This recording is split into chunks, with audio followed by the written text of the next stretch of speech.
SN 모델의 원리에 대해서 좀 설명을 해볼 텐데 이제 호치키 허슬리 모델이랑 이즈케비치 모델을 주로 설명을 하도록 하겠습니다.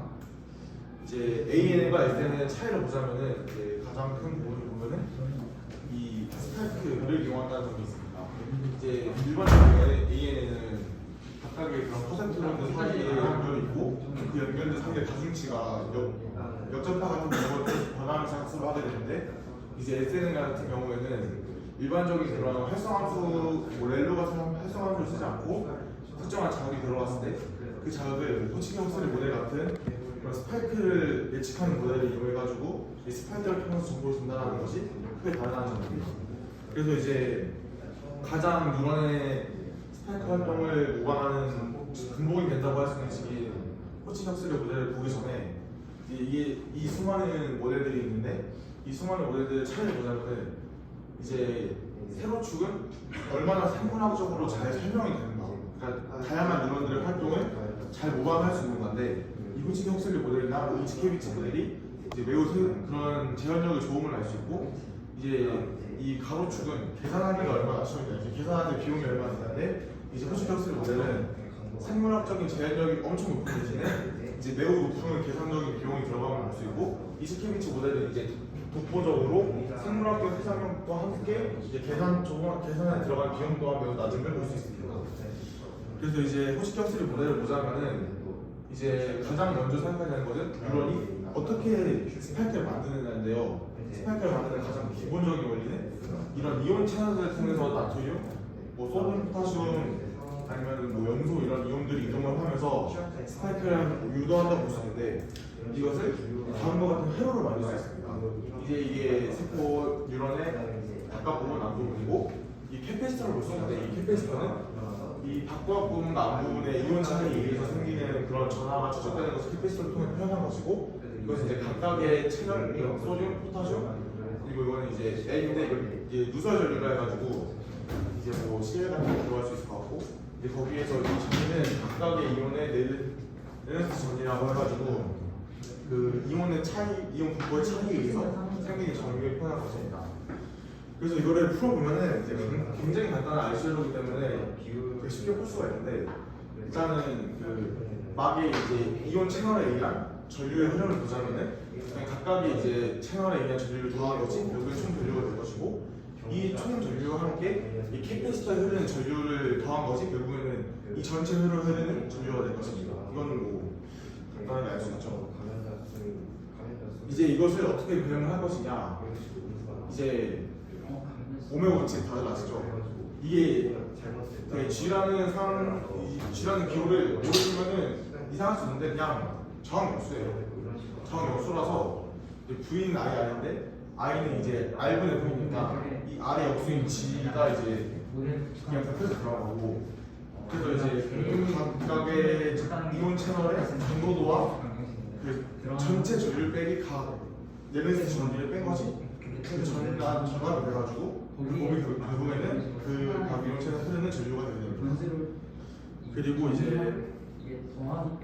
이 전류로 된 식을 풀어가지고 이해를 할 수 있게 만들어야 되는데 그걸 보자면은 이제 포타슘 채널을 먼저 모델링을 해보도록 하겠습니다. 이제 이 pK는 그 포타슘 채널이 한 개가 아니에요. 그러니까 4개의 서브유닛으로 이루어져 있는데 지금 보면 4개의 서브유닛으로 되어 있죠. 보자면은 이렇게 4개의 서브유닛이 있으면은 이 서브유닛 각각에 모여서 이제 사장체의 이동을 볼 수 있고 이 사이로 이제 이온이 들어가는데 이 4개의 서브유닛이 모두 열려야지만 이 포타슘 이온이 들어갈 수 있습니다. 그래서 이것을 이제 수학적으로 표현해보자면 이제 그 포타슘 이온 채널이 열릴 확률, 각각의 서브유닛이 열릴 확률이 있고 그리고 이제 그 서브유닛의 개수, 토탈 이온 채널 개수가 있고 그걸 이제 다 곱하면 결국에는 그 총 확률이 되겠죠. 그리고 이제 이번에는 아까 그거를 이제 풀었을 때 정도도를 그냥 쓴 것이고요. 그래서 이거를 아까 세운 식은 이 정도도에 대한 부분이 결국에는 이 열려야지 흐르는 이 상수들을 이용해가지고 다음으로 풀어서 적어줄 수 있고 이 변수를 통해 풀어진 식을 여기다 대입을 하면은 결국에는 여기서 이제 모르는 변수들을 풀어가지고 모델링을 할 수 있게 되는 것입니다. 그래서 좀 더 자세히 보자면은 이제 아까 말했다시피 4개의 서브유닛이 있기 때문에 이 n을 각각의 그 서브유닛이 오픈될 확률이라고 하면 결국에는 모두 다 4개가 동시에 오픈돼야 되기 때문에 곱해 붙이기 위해서 n이 4번 곱해져서 이제 n이 4제곱 될 것이고 그것을 여기다 대입하면 다음과 같이 풀 수 있습니다. 여기서 이제 n이 과연 무엇일까요? 이건 이제 좀 다른 책은 잘 안 나와 있고 제가 본 영상 이게 MIT 오픈코스에 나와 있는 영상이나 자료를 공부하고 이제 정리한 거라서 거기 가면 더 자세한 영상을 볼 수 있는데 이제 거기서 말하는 거는 결국에는 n이 그 하나의 서브유닛이 열릴 확률이 되고 그 열릴 확률은 결국에는 열릴 확률 더하기 열린 경우의 수 더하기 닫힌 확률 분의 열린 것이 될 것이고 이것을 이제 이렇게 정리할 수 있죠. 그리고 여기서 이제 보면 이 1은 숫자니까 필요 없고 결국에는 이제 열린 부분에 닫힌 거 하면 되는 건데 여기서 이제 볼츠만 방정식을 써가지고 대입을 이게 그 형태식이 그 E의 그 전위 KT분의 전위가 되거든요. 이게 마이너스. 그래서 그냥 거기에 대입을 하면은 이제 정리를 해서 쓸 수가 있고 이건 뭐 그게 중요한 건 아닌데 이렇게 할 수도 있다. 이렇게 좀 보면 될 것 같고 이제 이거를 많이 봤을 텐데 이제 열렸을 경우에는 n이라고 하고 이제 닫혔을 때를 이제 전체는 1이니까 1에서 n 빼면 알 수 있겠죠. 그리고 이제 전환율인데 이 전환율을 이용해서 무슨냐 이런 식으로 식이 셀 수 있습니다. 왜냐하면은 n-1만큼 있는 게 알파 n만큼의 전환율로 오픈을 바뀌고 이제 n만큼 오픈되어 있던 게 베타 n만큼의 이제 전환율로 바치기 때문에 이제 알파 곱하기 1-n 빼기 베타 n 곱하기 n을 바꿀 수 있고 이걸 이제 풀어서 정리를 해주면은 이제 이렇게 시상수랑 그런 여러 가지 상수들이 나오게 되는데 이거는 뭐 그냥 풀었을 때 나오는 큰 의미가 없진 않은데 이게 정리하면 딱 풀리거든요. 이걸 어떻게 하면 되냐면은 이 사람이 다른 형태로 표현할 수도 있고 당시에는 그게 조금 다르죠. 이게 이런 식으로 되는 건데 여기 n은 생략할게요. 여기 아까 알파가 여기서 이제 n이 공통적으로 있는 거니까 여기 n에 대해서 바꿔주는 결국에는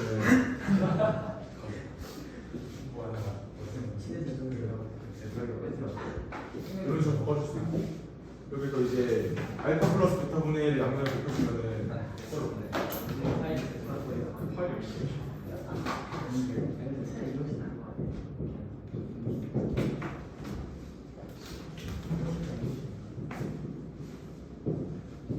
이런 식으로 이 꼴로 바꿀 수 있는데 이제 여기서 이 부분이 시상수 터가 되고 이 부분이 이제 m 무한대가 되게 되는 것이고요. 그래서 이제 이렇게 모델링을 하면은 이렇게 실선으로 돼 있는 게 실제로 측정을 한 거고 이렇게 점선으로 돼 있는 게 아까 모델링 한 건데 그 n이 서브유닛이 4개 있다고 했기 때문에 이제 제곱을 4제곱을 해주면 볼 수 있고 이것이 상당히 이제 유사하게 흐름을 볼 수 있습니다. 하지만 이제 포타슘 채널은 모델링이 상당히 잘 됐는데 이 소듐 채널 보면은 망했죠 모델링이. 확 떨어지는데 이게 왜 떨어지냐 하면은 이제 아까는 열리는 거 액티베이션 되는 것만 생각을 했는데 이 소듐 채널에는 이제 인액티베이션 되는 게 있는 거죠. 그러니까 이제 억제하게 닫히는 게 있는 거죠. 그래서 이제 열리는 거는 아까랑 똑같은 과정을 통해서 m이라는 함수로 표현해 주는데 얘는 닫히는 걸 h라는 걸로 이제 표현을 해가지고 얘도 이런 식으로 똑같이 풀면은 결국 같은 꼴의 식이 나오고 이거를 이렇게 정리를 해주면은 이제 소듐은 m 세제곱. 그러니까 이거는 이제 열리는 액티베이션 되는 게 이제 3개 있으니까 세제곱을 붙고 그래서 인 액티베이션 해주는 h가 이제 붙어서 이제 m의 세제곱 곱하기 h 꼴이 되는 것을 볼 수 있습니다. 그래서 이제 소듐 채널을 다음과 같이 정리를 할 수 있고 이것을 다 모으면은 결국에는 이러한 꼴로 전체 모델링을 할 수 있게 됩니다. 근데 앞서 봤다시피 솔직히 헉슬리 모델은 이제 상당히 계산이 복잡하고 그것을 이제 좀 보완을 하기 위해서 이제 인터그레이트, 그러니까 이제 막 아까는 되게 많은 채널들이 있으니까 그런 채널들을 하나하나 다 모델링하고 하는 생각이 들었고, 그런 걸 이제 하나로 딱 합쳐가지고 만든 게 이제 유명한 게 LIF 모델이 있는데, 이제 이거의 장점은 호치키 허슬리 모델에 비해서는 상당히 계산이 간단합니다. 하지만 생물학적인 뉴런이 보이는 다양한 현상을 반영하기가 매우 어렵다는 단점이 있습니다. 뭐 이거 앞서 봤던 거, 이제 앞서 봤던 그 척도를 보시면은 이게 이제 LIF가 속한다고 볼 수 있는데, 계산은 상당히 이제 낮지만 생물학적 재현형은 매우 낮은 볼 수가 있죠. 그래서 이제 이 호치키 허슬리 모델을 간단하게 비난을 해서 만든 게 이시케비치 모델인데, 이 이시케비치 모델을 보면은 이 식 두 개가 끝입니다. 이건 이제 뭐 절고 이 프라임이 붙으면 미분했다는 뜻이. 그래서 이제 이게 각각의 변수를 설명해 주자면은, 그리고 이게 이렇게 보면은 스파이크가 튀는 것만 있나 생각할 수 있는데, 이제 특정한 상황에서는 바뀌게 해가지고 이제 스파이킹이 되면은 이제 너무 높아질 때 내려가야 되니까 그런 것도 이제 다 모델링이 되어 있다고 볼 수 있고, 이제 각각의 거 보면은 V는 막 전이고 U는 막 복부 변수라고 하고, 이제 A는 이제 복부 변수 U의 시간 척도인데, 여기 보면은 U의 A가 복구됐잖아요. 그래서 이 A가 시간 속도가 돼가지고 작동을 하게 되고, 이제 B는 V의 변동에 대한 U의 민감도인데, 이게 보면 여기서 보면은 V가 조금만 보면 B가 엄청 크면은 민감하게 이 U의 값이 변하겠죠. 그래서 이제 B가 그런 민감도를 결정한 척도가 되는 거고, 이제 C는 스파이크 이후의 재설정, 그러니까 이제 휴지정리 같은 이제 스파이크가 튀어나서 어떻게 재설정을 할 것인가.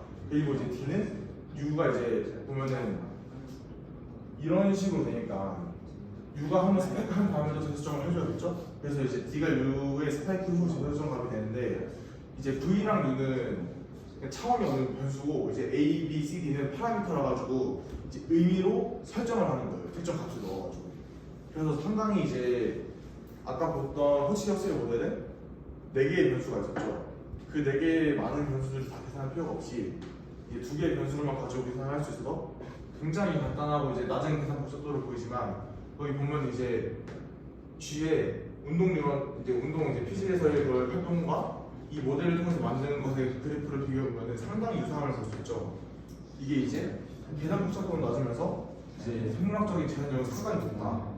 그래서 이제 이거를 많이 쓰는 추세라고 좀 저는 보입니다. 근데 2003년에 나와가지고 요즘이랑 하기 좀 그렇긴 한데, 그래도 이게 재현력이 엄청 좋아가지고 이제 추천 강하고요. 이제 이상 발표를 들어주셔서 감사합니다.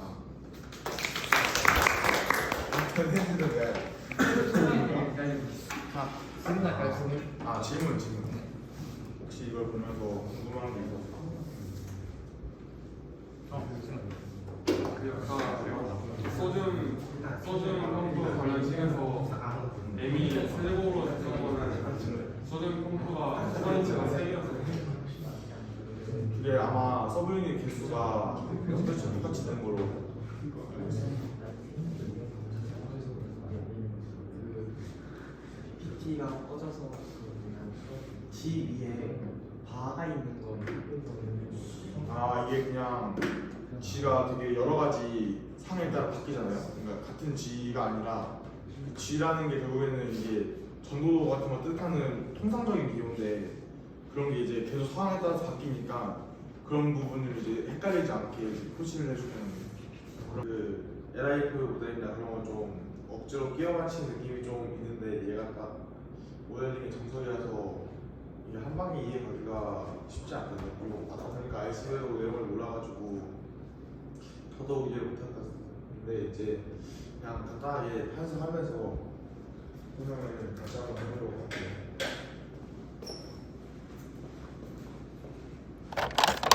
다 나오겠지? 짧게. 이거 애들 이제 가야 돼가지고. 이게 그걸 풀리기 시작했어요. 아, 그치. 아, 미안해요, 정말. 오늘 상계 도움이 되길 바라겠습니다. 이게 뭐 망을 보면은 여러 가지 채널이 있는데,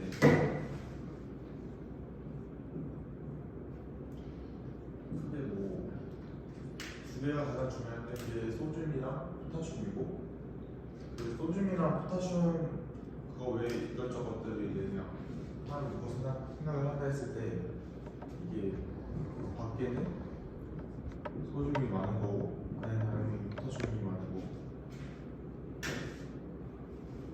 근데 이제 이렇게 많은 상황에서 이게 막 친구들이 새로운 걸 접근을 하면은 이제 여기 다양한 이온들이 분포를 했을 거고 그런 이온들의 분포가 결국에는 전반적인 말에서 저항을 만들 테니까 그걸 이제 캐피시터로 표현을 해가지고 표현하는 C하고 M 멤브레인이니까 M이 붙었을 거고 이제 여기서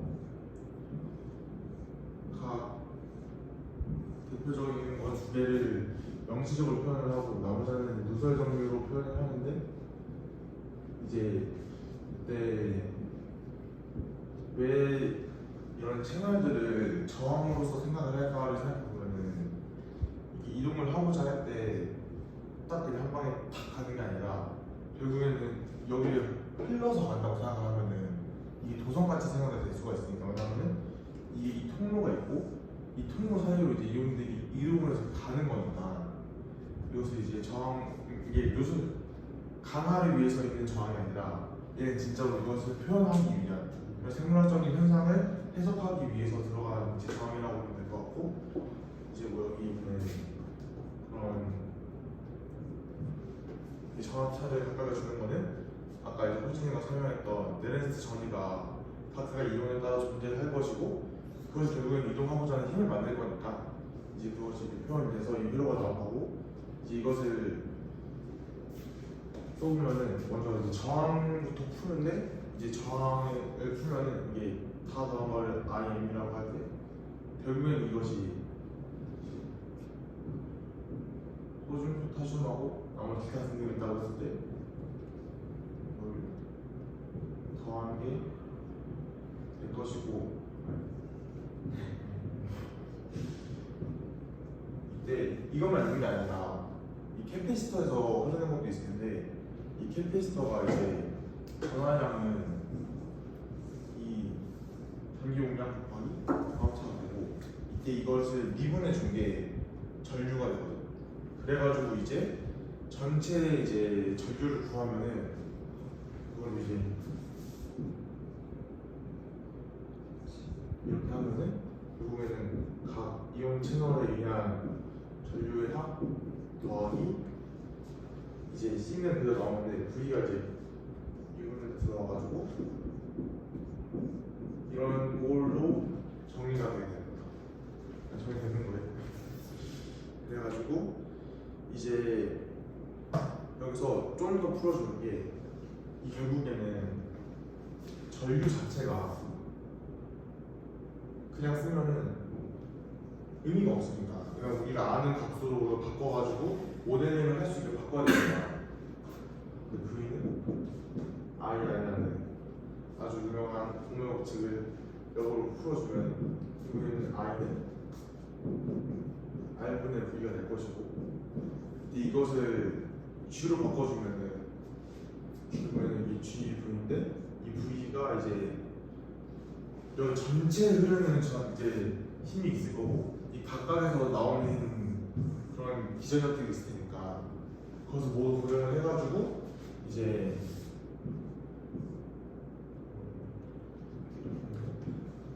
빼기 뭐 각각의 뭐 소듐이면 소듐, 포타슘이면 포타슘 이런 식으로 풀 수 있는 거지.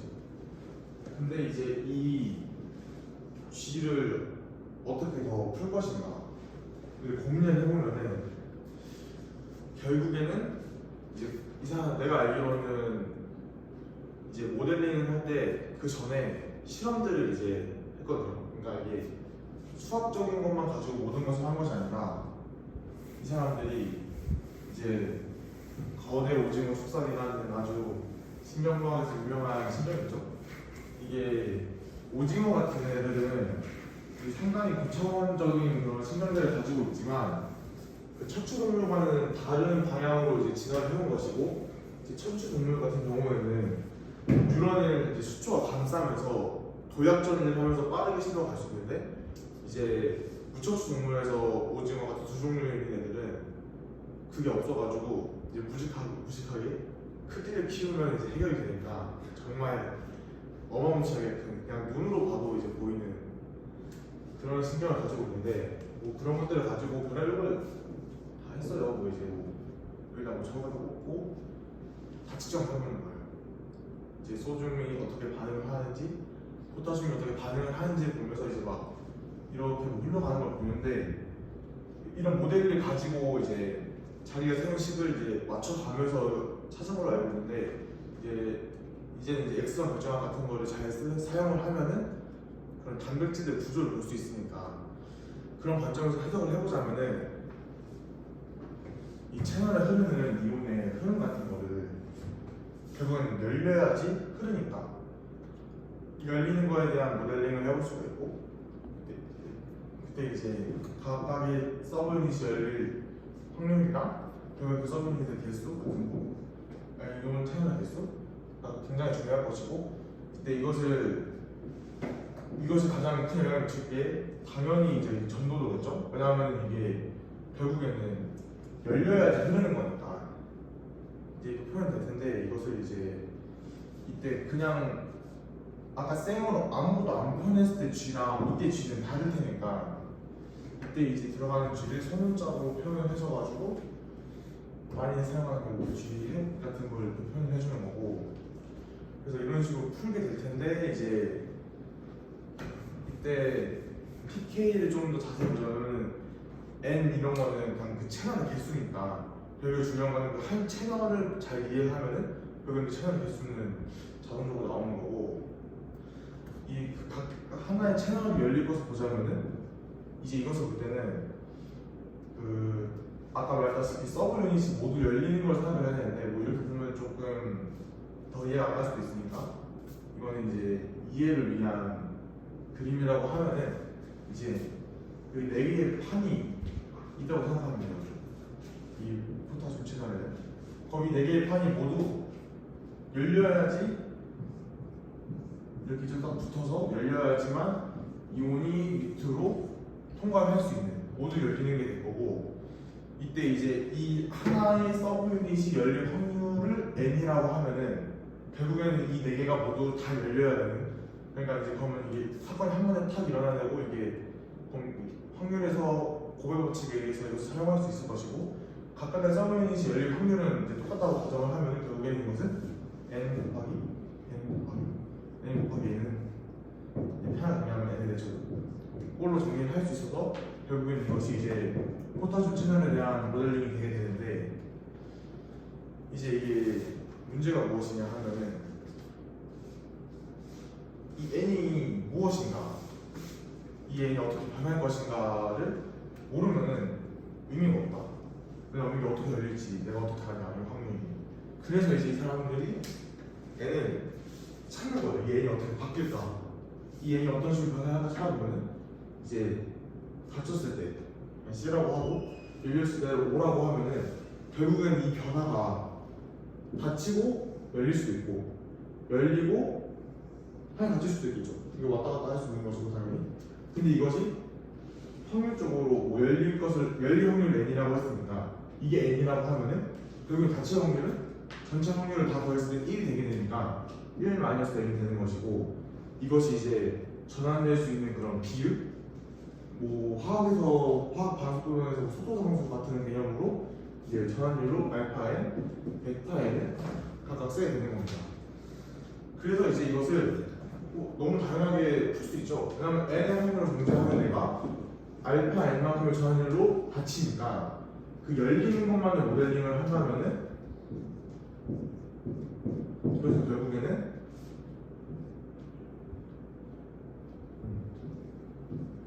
알파 n의 속도로 1-n만큼으로 열리는 것으로 바뀌고 이제 베타 n만큼의 전환율로 n만큼 있는 게 닫힘으로 바뀌니까 이런 식을 세울 수 있을 것이고 이제 이런 식을 풀면은 이제 굉장히 많은 발표에서 시상식 타워 같은 것이 이제 등장을 했는데 얘도 똑같이 이제 E의 모시기꼴로 풀 수가 있어요. 풀면은. 근데 이제 타워를 쓰는 이유는 그냥 깔끔하게 이게 값은 깔끔하게 안 나오는데 대입을 깔끔하게 하면 이제 딱 풀리는 거라 가지고 타워를 쓰는데 이제 정리를 해가지고 각각 쓰게 되는 거예요. 그래서 이렇게 얘를 풀게 되면 결국에는 n에 대한 변화를 우리 예측을 할 수 있겠죠. 그럼 얘를 여기 대입하면 결국에는 포타슘 채널의 변화를 알 수 있을 것이고 이 포타슘 채널의 변화를 통해서 이제 걔네들의 전구의 변화를 알게 된다면은 결국에 나머지는 레네스 전이랑 그런 전이 값을 안다면은 결국엔 이제 포타슘 채널에 대한 모델링을 지금 다 한 거예요. 이 사람들이 이렇게 해보고 이제 측정을 해본다 했잖아요. 측정을 해보니까 딱 맞게 나오는 거예요. 저기 미카엘스 멘트 그런 거 느낌이고요.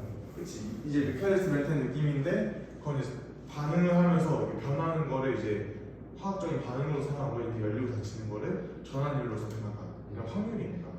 그러면 얼마나 된건 아까 포타슘에다 집어넣은 거고. 그치.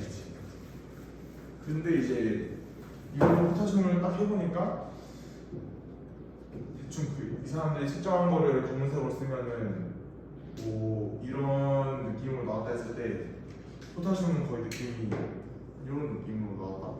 그러니까 이게 거의 딱 맞게 상당히 유사하게 모델링에 성공을 했고 그럼 이제 이건 됐다.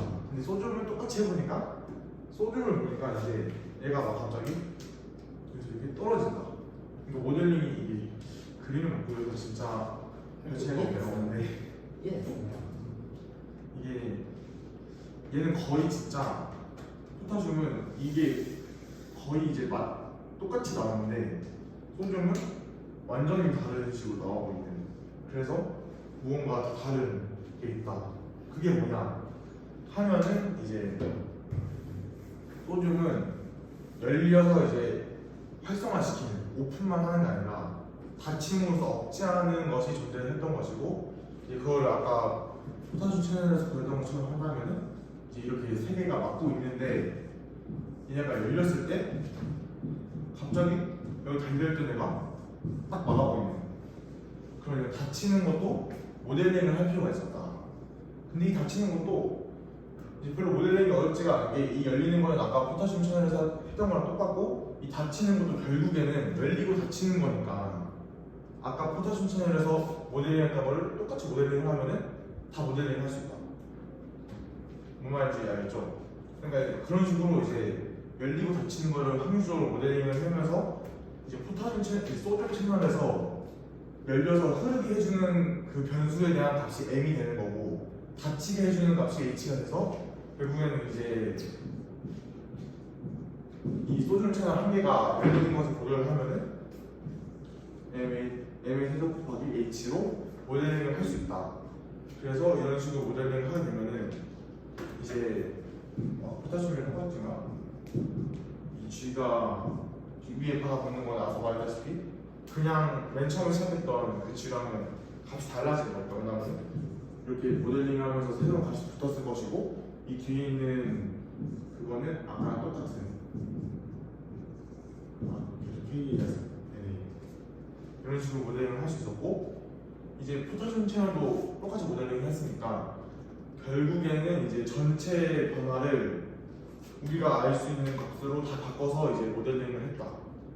이렇게 보면 될 것 같아요. 어느 책이 있는 거예요? 이게 아마 신경과학 여기에서는 이런 식으로 나왔진 않는데 네. 그 논문이 내가 본 거는 인터넷에 이 호치킨스 모델을 치면은 그 MIT에서 하는 강좌가 있는데 OCW.